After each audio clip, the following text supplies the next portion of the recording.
Let's bring in Shankar Sharma, who's the guest on the show, Director and Global Equity Strategist at First Global. Needs no introduction.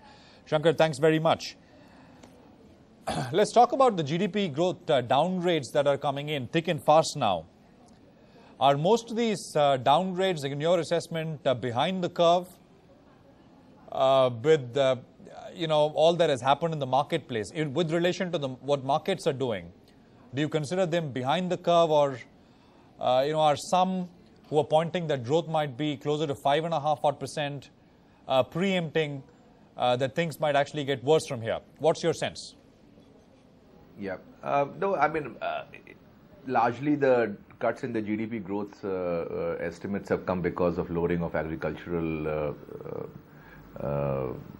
growth numbers. So, yeah, I mean, that is to be expected. Obviously, we have a drought year this year, and so that is not of a great surprise. And because of that, you're seeing the numbers slide down from 6.5, 6.7 to 5.5, 5.2, 5.3. So yeah, that definitely does seem highly probable now. Because most of these downgrades, as you said, are because of agricultural growth starting to drop or potentially dropping sharply.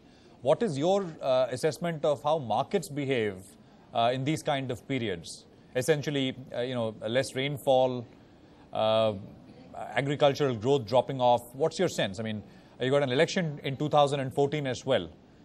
How would the market look? It's kind of hard to make a one-to-one correlation between the drought and the consumption tapering off, because of drought you might see pretty high price increases in the price of a lot of soft commodities, which usually do sort of end up benefiting the producers, which are the farmers. So, one thing could offset the other and therefore mitigate the effect of the drought.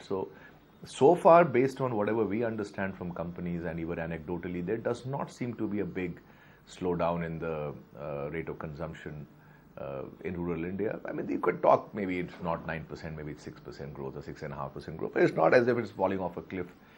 So my view would be that there would be definitely an offsetting effect of higher food grain prices versus a lower production because of the drought. So I think net doesn't look like a big doomsday situation for consumption.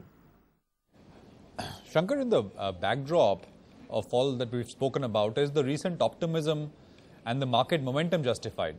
The market's come up from 50 to 5,300 plus, that's 6% plus. Is it justified? Well, markets are markets. I mean, they usually sort of try and be predictive. I'm not saying markets get it right all the time. In fact, they get it right get it wrong quite often. But that said, the market is obviously factoring in a big round of interest rate cuts. And I think given the data, RBI has to definitely do something on that front. I mean, it is high time RBI understood that there is no relationship between monetary policy and inflation in India, at least to the extent of the WPI numbers. So I don't know what dream are they chasing. They have to get real. They have to understand that by keeping rates this high, in a situation where the rest of the world has decreased it down to zero virtually, how do you expect industrial growth to take place? How do you expect Indian companies to compete? India's #1 news app just got even better. Download NDTV's new app. Fully optimized for retina display. Full screen view. Faster response time. And Sudoku. NDTV's new iPad app. Download now.